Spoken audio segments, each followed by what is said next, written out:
तो दोस्तों आज के इस वीडियो के अंदर हम लोग डिस्कस करने जा रहे हैं एक बहुत ही इंपॉर्टेंट टॉपिक, जैसा कि आप अपने स्क्रीन के सामने देख पा रहे हो, इंट्राप्रेन्योर के बारे में।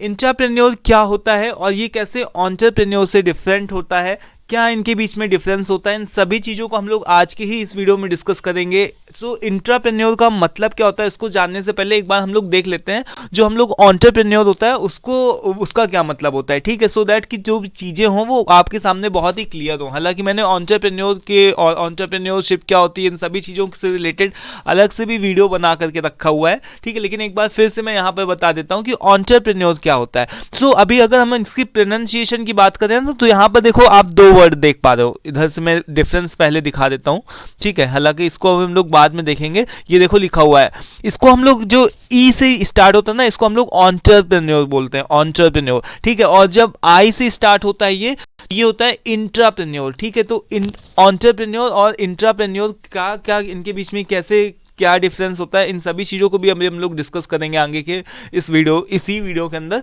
ठीक है। बट अभी हम लोग बात कर लेते हैं कि जो एंटरप्रेन्योर होता है उसका मतलब ये होता है कि जब भी किसी पर्सन के पास में कोई भी नया बिजनेस रिलेटेड कोई भी इनोवेटिव आइडिया होता है, तो उस आइडिया को स्टार्ट करना, ऑर्गेनाइज करना एंड जो भी सारी चीज़ें हैं उसको बिजनेस के प्रोसेस को डन करना, लाइक जो भी बिजनेस का प्रोसेस है उसको स्टार्ट करना, ठीक है। एक तरीके का स्टार्टअप करना। जो स्टार्टअप करने का काम करता है, जो रिस्क लेता है, वो कौन होता है? एंटरप्रेन्योर होता है, ठीक है। वो कौन होता है? एंटरप्रेन्योर होता है, ये जो वर्ड लिखा हुआ है, ठीक है। बट अगर हम इंटरप्रेन्योर की बात करें तो इंटरप्रेन्योर क्या होता है दोस्तों? ये कोई स्टार्टअप नहीं करता, ये कोई रिस्क नहीं लेता है, यानी कि ये इसका कोई खुद का बिजनेस नहीं है। बट ये जो दूसरे ने जो एंटरप्रेन्योर ने जिस भी बिजनेस को स्टार्ट किया है उसको प्रॉपर अच्छे तरीके से मैनेज करने का काम, उसको प्रॉपर अच्छे से उसके अंदर जो भी कंपनी के अंदर जो भी रूल्स और रेगुलेशंस चल रहे हैं उसके डिसीजन से रिलेटेड कामों को और प्रोसेस में कोई भी तरीके की चेंजेस करने के लिए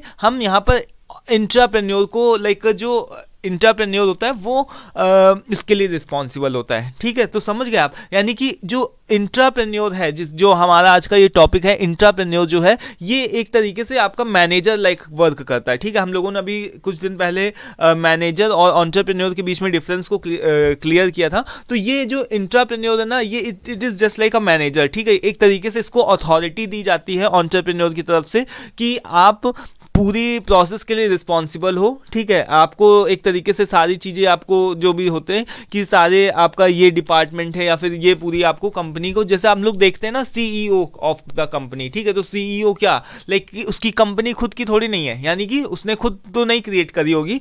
जो एंटरप्रेन्योर होगा वो अलग होगा, बट जो सीईओ है, लाइक जो भी कंपनी का सीईओ, वो उससे रिलेटेड कंपनी के से रिगार्डिंग रिलेटेड डिसीजंस को लेता है। तो यानी कि यहाँ पर देखो intrapreneur is like an inside entrepreneur, ठीक है। इसको हम क्या बोल सकते हैं कि इनसाइड कंपनी के अंदर जो चीजों को मैनेज कर रहा है, चीजों को जो रेगुलेट कर रहा है, वो क्या है? इंट्राप्रेन्योर है, ठीक है। Who works within a big company, they act with an entrepreneurial mindset, ठीक है। वो इसके एंटरप्रेन्योर के माइंडसेट से काम करता है कि जो भी एंटरप्रेन्योर का जो भी मेन एम होता है, जो भी मेन उद्देश्य होता है, वो उसको पूरी प्रॉपर तरीके से समझता है और उसके एम को समझ करके वो अपने जो भी उसके पास में डिसीजन की पावर होती है उसको वो अच्छी तरीके से अपनी पावर को वो सही तरीके से यूटिलाइज करता है, सो दैट कि वो बिजनेस को ज़्यादा से ज़्यादा प्रॉफिट दिला सके और साथ में जो भी काम चल रहा है, जो भी प्रोसेस चल रहा है, उसमें कुछ तरीके की शॉर्टकट की, लाइक जो भी शॉर्टकट का इस्तेमाल करना, प्रोसेस में चेंज करना, क्वालिटी को इम्प्रूव करना, ये सारे काम किसके होते हैं? इंट्राप्रेन्योर के होते हैं, ठीक है। So but they do this while being a part of larger organisation, यानी कि अगर जब तक कि वो उस ऑर्गेनाइजेशन का पार्ट है इंट्राप्रेन्योर, तभी तक वो उस कंपनी के लिए काम करेंगे। जैसे ही कभी देखते होगे ना कि इसका कोई का खुद का बिजनेस नहीं होता है, बट ये बिजनेस के लिए काम करते हैं, ठीक है। बिजनेस के लिए काम करते हैं, उसको कैसे बिजनेस को बढ़ाया जा सकता है, एक तरीके से मैनेजर लाइक वो काम करते हैं, ठीक है। तो ये बात हो गई। So entrepreneurs start their own thing, ठीक है। वो अपनी, अगर हम बात करें तो एंटरप्रेन्योर्स की बात करें तो ये अपनी खुद की चीज़ों को स्टार्ट करते हैं, बड़े डिसीजंस लेते हैं, इनके पास में खुद का रिस्क भी होता है। ये अपने एफर्ट्स को, अपनी मनी को, अपनी पूंजी को, लाइक अपनी कैपिटल्स वगैरह को क्या करते हैं, सारी चीज़ों को सारी चीज़ों को एक जगह लगा करके कोई भी बिजनेस को स्टार्ट करते हैं, ठीक है, हैविंग अ फुल कंट्रोल, ठीक है। इनके पास में जो एंटरप्रेन्योर्स होते हैं क्योंकि उन्होंने अपनी सारी उन्होंने अपना सारा सब पैसा वगैरह उस बिजनेस में लगाया है, तो इनके पास में फुल कंट्रोल होता है। बट एंटरप्रेन्योर्स क्या होते हैं कि एंटरप्रेन्योर्स जो भी होते हैं वो एक तरीके से वर्क इनसाइड अ कंपनी, यानी कि इनको केवल कंपनी की तरफ से या एंटरप्रेन्योर इनको नियुक्त करता है कि आप हमारी कंपनी में आओ और हम जो भी बिजनेस से रिलेटेड जो भी डिसीजंस हैं, कैसे हम प्रोसेस में चेंजेस कर सकते हैं, कैसे हम और भी ज़्यादा अच्छे से प्रॉफिट अर्न कर सकते हैं, तो ये सारी चीज़ें इंट्राप्रेन्योर की रिस्पॉन्सिबिलिटी होती है। So intrapreneurs work inside a company taking on less personal risk and making changes within a company's rules, ठीक है। तो ये इसका मतलब होता है, ठीक है। आई होप कि क्लियर हो गया होगा। सो यहाँ पर एक इसका एग्जाम्पल भी दिया गया है, जैसे कि अगर हम किसी मैन्युफैक्चरिंग कंपनी की बात करें, तो एक मैन्युफैक्चरिंग कंपनी है, तो अब जिसने कंपनी बनाई होगी, जो एंटरप्रेन्योर होगा, वो उस मैन्युफैक्चरिंग जो भी कंपनी है उसके अंदर जा करके वो बार बार चीज़ें नहीं चेक करेगा कि क्या चल रहा है क्या नहीं चल रहा है, ठीक है। अगर हम किसी लार्ज फर्म की बात करें, अगर कोई छोटी फर्म होगी, लाइक अगर किसी ने अपना छोटा सा ऐसे ही कारखाना खोल लिया, फिर ऐसे ही लोकल से कोई भी एक तरीके का मशीन शॉप वगैरह उस तरीके से कोई खोल लिया, तो उसकी बात मैं नहीं करता हूँ। जब हम लार्ज फर्म की बात कर रहा हूँ, लार्ज मैन्युफैक्चरिंग इंडस्ट्रीज हो गई, जैसे कि मारुति की ले लो, ठीक है, और अलग अलग जो भी बहुत सारी अलग से इंडस्ट्रीज होती है ना, मैन्युफैक्चरिंग इंडस्ट्री की बात करें, कॉर्पोरेट सेक्टर्स की बात करें, जहाँ पर हायरार्की जो भी होती है वो अलग अलग लेवल्स में अलग अलग डिपार्टमेंट्स बटे होते हैं। जो छोटी कारखाने वगैरह होते हैं ना, जो अपने आसपास में होते हैं, कि कोई किसी ने गैराज खोल लिया किसी तरीके का उस तरीके का, तो उसकी बात नहीं कर रहा हूँ, क्योंकि उसमें तो जो मैनेजर होगा, जो भी एंटरप्रेन्योर होगा, वो खुद ही अपने तरीके से काम करवाएगा, अपने जो भी जिन भी 2-4 लोगों को नौकरों को रखे होगा, तो उसके अपने अकॉर्डिंग वो खुद काम करवा लेगा, क्योंकि उसको खुद ही इतनी ज़्यादा नॉलेज है।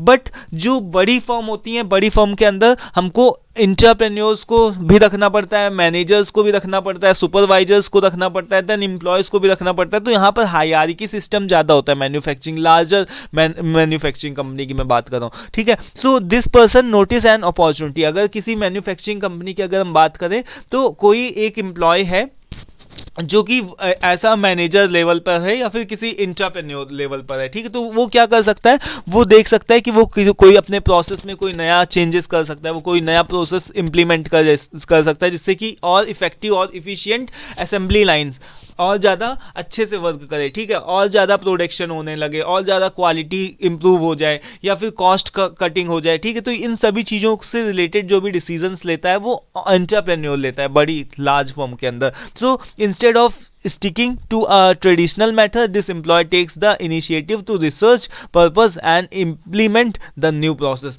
तो इसके पास में राइट होते हैं जो मैनेजर होता है, यानी कि जो इंटरप्रेन्योर होता है, जो इंट्राप्रेन्योर होता है, इसके पास में क्या होते हैं, राइट होते हैं कि वो प्रोसेस में चेंजेस कर सकता है, सब कुछ कर सकता है, बट उसकी कंपनी नहीं होती है। जो कंपनी होती है वो होती है एंटरप्रेन्योर की, ठीक है। तो आई होप कि सारी चीज़ें क्लियर हैं, इनके बीच में क्या डिफरेंस होता है। तो अभी इसको भी देख लेते हैं कि कभी कदार इससे भी पूछा जाता है कि एंटरप्रेन्योर और इंट्राप्रेन्योर में क्या डिफरेंस है। जो मेन डिफरेंस है वो तो मैंने क्लियर कर दिया, बट यहाँ पर थोड़ा सा थ्योरेटिकल अगर हम बात करें, तो देखो इन्वायरमेंट की बात करें तो इसका खुद का बिजनेस होता है। जैसे मैंने बताया कि इंट्राप्रेन्योर है वो खुद कंपनी में एग्जिस्टिंग ऑर्गेनाइजेशन के अंदर आता है और वो चीज़ों को मैनेज करने का काम करता है, ठीक है। रिस्क की बात करें और ऑनरशिप की बात करें तो ये तो खुद ही कंपनी का मालिक होता है, ठीक है, बट इसके पास में और भी ज़्यादा रिस्क होता है, क्योंकि अगर कंपनी डूब गई तो ये यानी कि इसका पूरा पैसा चला जाएगा। बट अगर इसकी इंट्राप्रेन्योर की बात करें तो ये लेस रिस्क, यानी कि इसके पास में कम रिस्क होती है। इसके पास में क्या होता है कि ज़्यादा से ज़्यादा नौकरी से निकाल दिया जाएगा, ठीक है, और इसके पास में कोई फुल ऑनरशिप भी नहीं होती है। हाँ, इसको इंसेंटिव्स मिल सकते हैं, इसको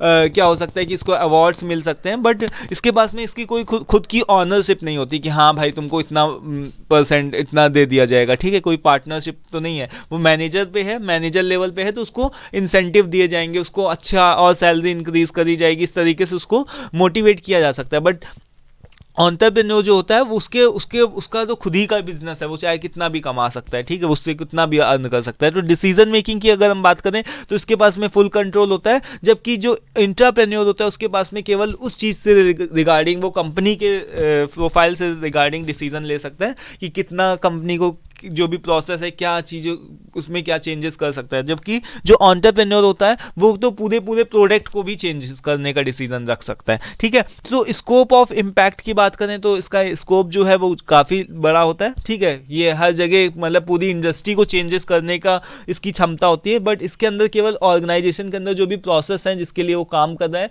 केवल प्रोसेस को चेंज करने की इसके पास में कैपेबिलिटी होती है। इसका मोटिवेशन की बात करें तो ये केवल अपने खुद पर्सनल पैशन की वजह से आया होता है, पर्सनल पैशन की वजह से इसका ये काम कर रहा होता है। जबकि जो इंट्राप्रेन्योर है, जो एक मैनेजर लेवल पे काम कर रहा है, उसका खुद का मोटिवेशन उसको डेवलप करना पड़ता है कंपनी को देख करके। जैसे कि अगर वो किसी भी कोई भी पोजीशन पर है, क्वालिटी मैनेजर है, एचआर मैनेजर है, प्रोडक्शन मैनेजर है, तो उसको अपना इंटरेस्ट के अकॉर्डिंग अपने डिपार्टमेंट को चूज करना रहता है और देन उसके लिए काम करना पड़ता है। ठीक है, रिसोर्स की अवेलेबिलिटी की बात करें तो एक्सटर्नल फंडिंग ये कहीं से भी रिसोर्सेज को लेकर के आ सकता है, जबकि इंट्राप्रेन्योर होता है जो उसको रिसोर्सेज के ऊपर डिपेंड रहना पड़ता है कि उसको पता होता है कि हमारे पास में इतने रिसोर्स हैं, इतने में ही हमको काम चलाना है। जबकि एंटरप्रेन्योर होता है वो और भी ज़्यादा रिसोर्सेज को लेकर के आ सकता है। ठीक है, तो ये है basic difference. Innovative, focus, ownership, अगर आप 5-6 भी अगर डिफरेंसेस को लिख दोगे तो भी काम चलेगा। ठीक है, तो इसका आप स्क्रीनशॉट ले सकते हो या फिर पीपीटी पीडीएफ का जो भी है लिंक वो डिस्क्रिप्शन बॉक्स में आपको मिल जाएगा।